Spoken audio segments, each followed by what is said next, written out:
Hello everyone. Today we start pair of linear equation in two variables. Pair of linear equation in two variable का क्या sense है? और इसके word से ही पता चल रहा होगा pair of linear equation in two variable. ठीक है जी? Pair of linear equation in two variable. Pairs सबको पता है टू यानी कि हमेशा क्या है जोड़े में है जोड़ा जोड़ा pair. Second thing linear.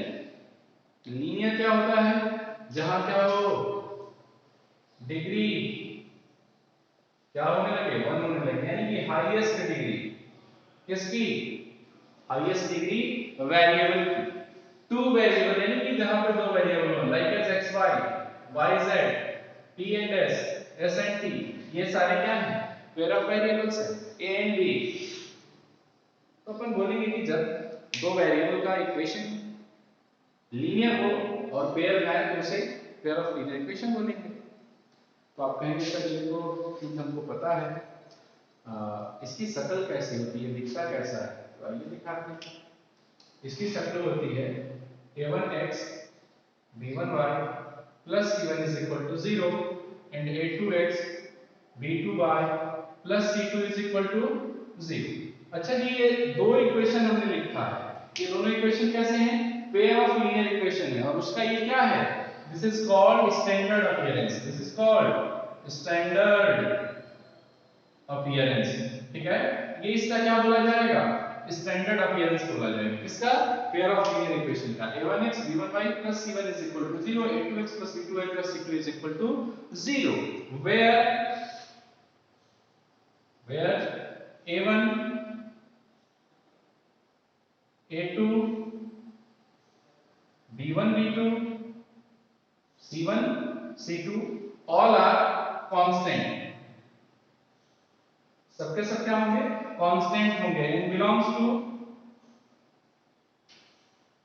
Real number पता है सबको नंबर सिस्टम में बताया था मैंने। रियल नंबर से यानी कि सारे नंबर कैसे होंगे माइनस इंफिनिट से इंफिनिट के बीच के नंबर होंगे यानी कि ये कोएफिशिएंट है किसके x और y के और कुछ कांस्टेंट हैं सबको अपन क्या बोलेंगे कांस्टेंट बोलेंगे और ये कहां से बिलोंग करेंगे रियल नंबर से बिलोंग करेंगे। This is standard appearance of pair of linear equation in two variable. Okay note करें।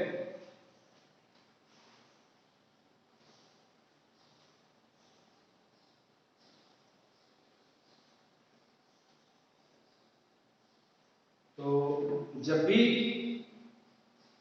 इक्वेशन की बात हुई है जब भी इक्वेशन की बात होती है तो आप क्या करते हैं पहले से करते क्या हैं तो देखिएगा इक्वेशन जब भी आता है तो कुछ इस तरीके का लिखा रहता है x plus 5 is equal to 2। तो यहाँ आप करते क्या थे सॉल्यूशन फाइंड आउट करते थे अलजेब्राइक सॉल्यूशन फाइंड आउट करते थे। तो अलजेब्राइक सॉल्यूशन कैसे फाइंड आउट करेंगे तो पेयर ऑफ लीनियर इक्वेशन का नेक्स्ट टर्म क्या देखेंगे अपन अलजेब्राइक सॉल्यूशन। ये सॉल्यूशन कैसे फाइंड आउट करना है तो सॉल्यूशन फाइंड आउट करने के लिए अपन बोलेंगे कि कई सारे मेथड्स का अपन यूज करेंगे जैसे a1x b1y plus c1 is equal to 0 a2x b2y plus c2 is equal to 0 ये दे रखा है जी और इसका सॉल्यूशन पूछ रहा है। सॉल्यूशन क्या होगा सॉल्यूशन बोले तो value of x and y x और y की वैल्यू क्या होगी कैसे कैलकुलेट करेंगे तो x और y की वैल्यू कैलकुलेट करने के लिए अपने पास तीन मेथड है। First one is substitution second one is elimination and third one is cross multiplication. अपन क्या करेंगे अपन बोलेंगे कि इन तीनों मेथड्स की स्टडी अलग अलग करके बता देंगे। अभी अपन एक एक करके देख लेते हैं elimination substitution and cross multiplication. तो आप कहेंगे सर ये एक्स वाई की जैसे पॉलिनोमियल में आपने बताया था कि number of degree is equal to number of root या नंबर ऑफ जीरोस वैसे ही यहाँ भी क्या डिग्री के बराबर ही रूट आएंगे हम बोलेंगे हाँ से डिग्री के बराबर ही रूट आएंगे बट एक वेरिएशन है नंबर ऑफ सॉल्यूशन का। नंबर ऑफ सॉल्यूशन कितना होगा तो देख लीजिए number of solution, number of solution कैसे फाइंड आउट करेंगे? तो सॉल्यूशन जो होते हैं वो दो तरीके के होते हैं। Basically solution are two type. Solution के कितने टाइप है? Two type. First one is consistent, consistent, and second one is inconsistent. Consistent और इनकंसिस्टेंट का क्या सेंस है? तो कंसिस्टेंस उसको बोला जाता है जहां पे कोई ना कोई सॉल्यूशन मिले, यानी कि x और y की वैल्यू क्या करती हूं? एग्जिस्ट करती हूं। Where x value of x and y exist, then we can say that this is a consistent system of linear equation. और जब x और y की वैल्यू एग्जिस्ट ना करे तब क्या बोलेंगे? अपन बोलेंगे कि this is system of inconsistent pair of equation. ये कैसा सिस्टम है? इनकंसिस्टेंट है। तो ये जो वेरिएशन है कंसिस्टेंट और इनकंसिस्टेंट, इनमें नंबर ऑफ सॉल्यूशन भी हाई है। कैसे देखिए, कंसिस्टेंट में दो मेथड, दो टाइप है। First one is when number of solution is 2, when number of solution is 2, and when number of solution is infinite, number of solution is infinite. दो variation आ गए। पहला कौन सा? कंसिस्टेंट और इनकंसिस्टेंट। उसके बाद नंबर ऑफ सॉल्यूशन 2 और number of solution infinite. तो ये होता क्या है? बेसिकली होता क्या है कि रेशियो का खेल है। रेशियो का खेल कैसे? देखिए, जब ये रेशियो कांस्टेंट का रेशियो क्या होने लगे? इक्वल होने लगे तो नंबर ऑफ रूट इनफाइनाइट मिलते हैं। जब अनइक्वल होने लगे तो नंबर ऑफ रूट 2 मिलते हैं। जब ये दो रेशियो इक्वल होने लगे और ये डिफरेंट होने लगे तो वो नो सॉल्यूशन देता है। यानी कि ये कौन सा ऑप्शन है? नो सॉल्यूशन का ऑप्शन। कि जब व्हेन, एक एक करके देख लेंगे, when a1 upon a2 does not equal to b1 upon b2, a1 upon a2 और b1 upon b2 जब डिफरेंट हो तो सॉल्यूशन में क्या मिलते हैं? दो मिलते हैं। जब इनफाइनाइट का होता है तो होता है a1 upon a2, आपको मैं यहां लिख रहा हूं, a1 upon a2 is equal to b1 upon b2 is equal to c1 upon c। तो ये जब केस मिलने लगे तो ये क्या देता है? इनफाइनाइट सॉल्यूशन देता है। और सिमिलरली जब ये दोनों चीजें क्या होने लगे? इक्वल होने लगे, a1 a2 is equal to b1 b2 does not equal to c1 c, c1 c2 के इक्वल ना हो तो अपन बोलेंगे कि ये क्या देगा? इनकंसिस्टेंट होगा, यानी कि नो सॉल्यूशन, कोई भी सॉल्यूशन नहीं आएगा। क्लियर? तो ये नंबर ऑफ सॉल्यूशन नोट कर लीजिए। उसके बाद अपन सॉल्यूशन के टाइप पे मूव करते हैं। एक एग्जांपल में बता दे रहा हूं, इरेज करें।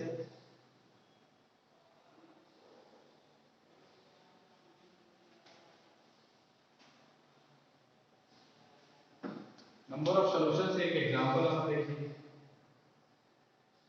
किसी ने कहा sir 2x plus 5y is equal to 2। एक बोला 7x प्लस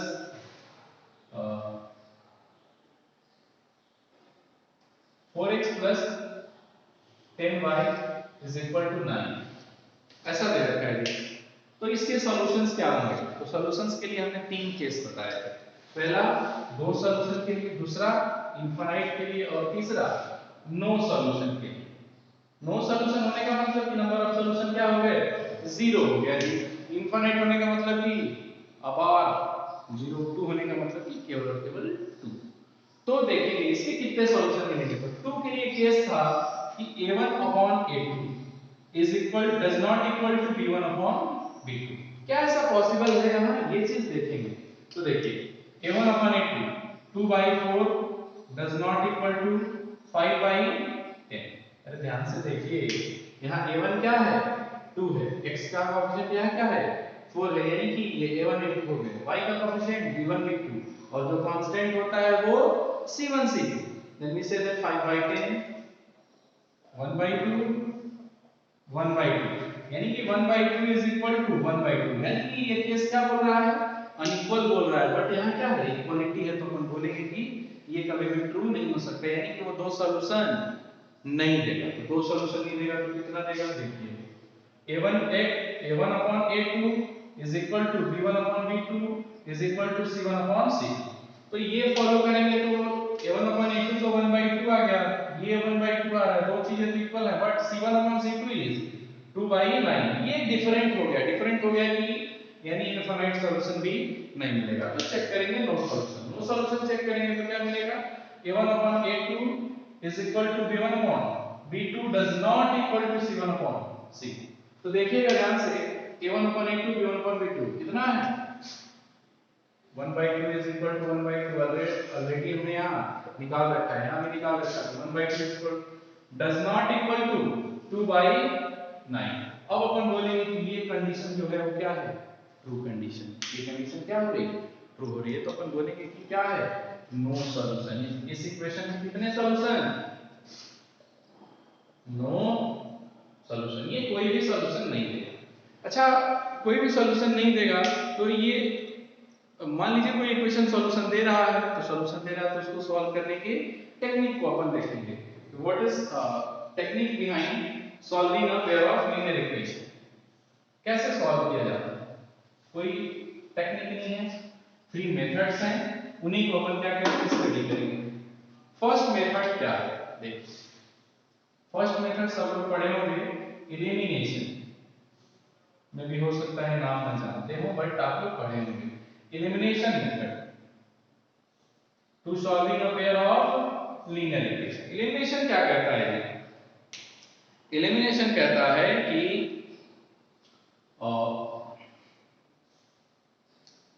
एक वेरिएबल को क्या करिए, एलिमिनेट कर दीजिए। जैसे इक्वेशन एग्जांपल के थ्रू हम लोग चलें, example 2x minus y is equal to 5 and 9x plus y is equal to 12 ऐसा दे रखा है और पूछ रहा है कि इसको एलिमिनेशन से सॉल्व करिए। इसको कैसे सॉल्व करेंगे, तो आइए सीखते हैं।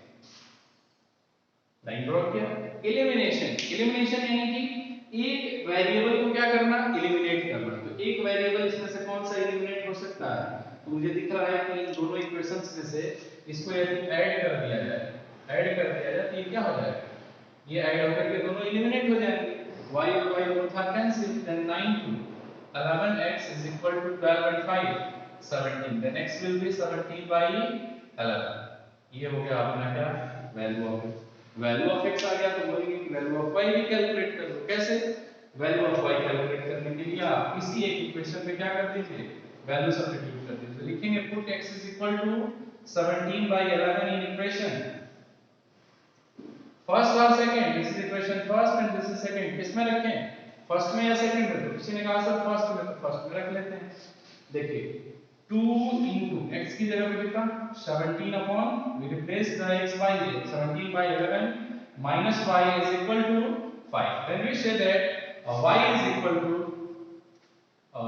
34/11 minus 5। then we solve 34 minus 55 upon 11, subtract it, minus 153 to 21/11, this will be your answer for y is equal to minus 21/11।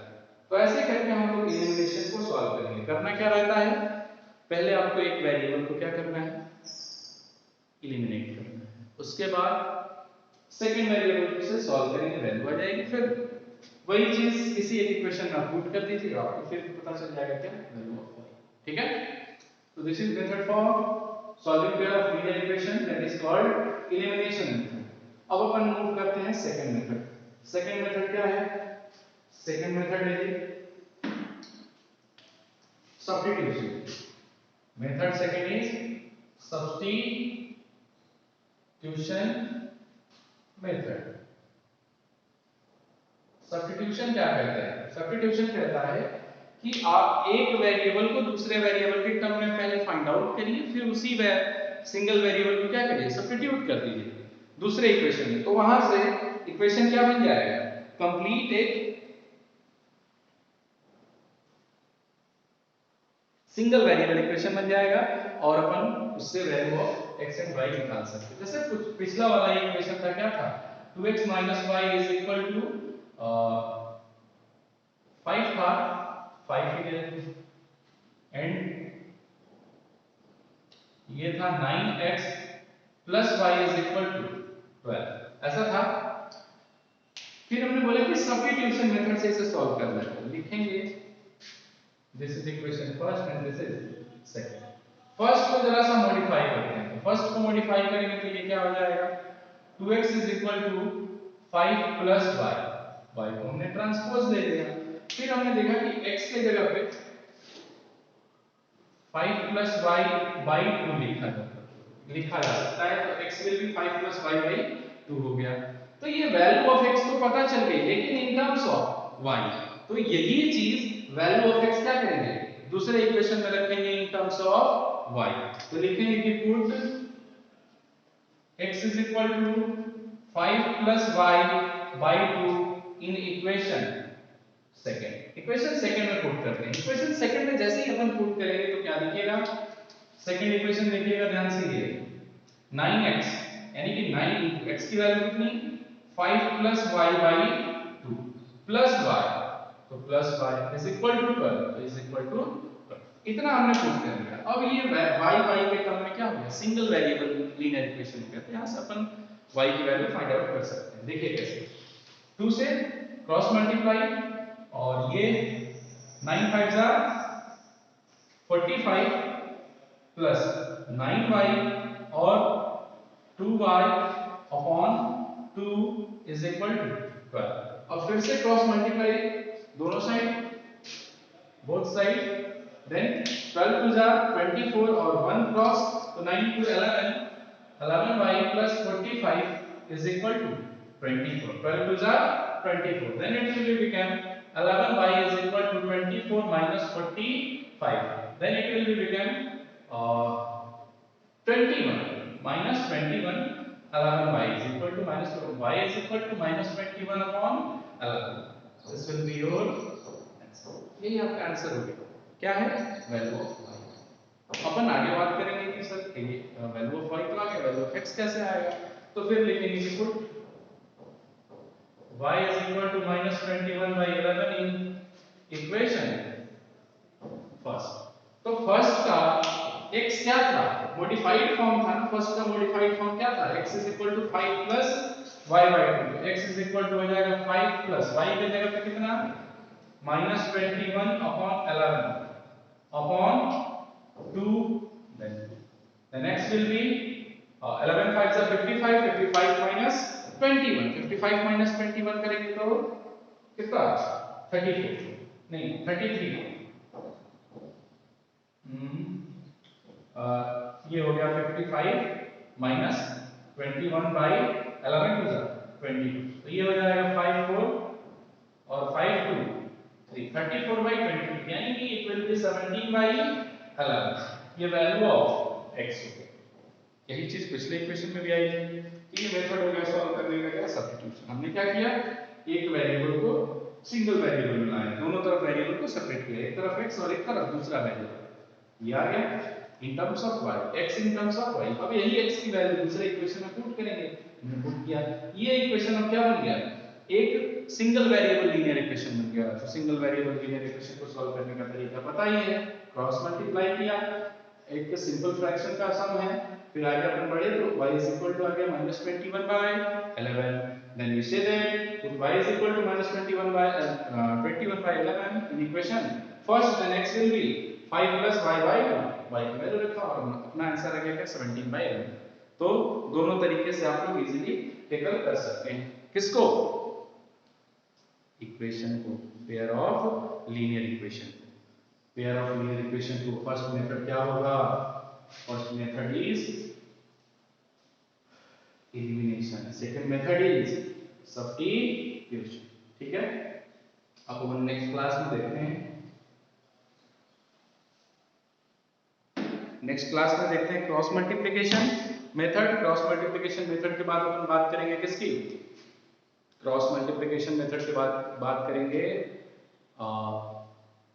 Graphical solution कि graphical solution pair of linear equation से कैसे कैलकुलेट किया जाता है। और साथ ही साथ अपन बात करेंगे कुछ एक वर्बल प्रॉब्लम्स की, कि वर्बल प्रॉब्लम यदि आ जाए पेयर ऑफ लीनियर इक्वेशन में तो उसे कैसे सॉल्व करते हैं, उसे कैसे टैकल करते हैं। तो आज के लिए इतना ही, थैंक यू।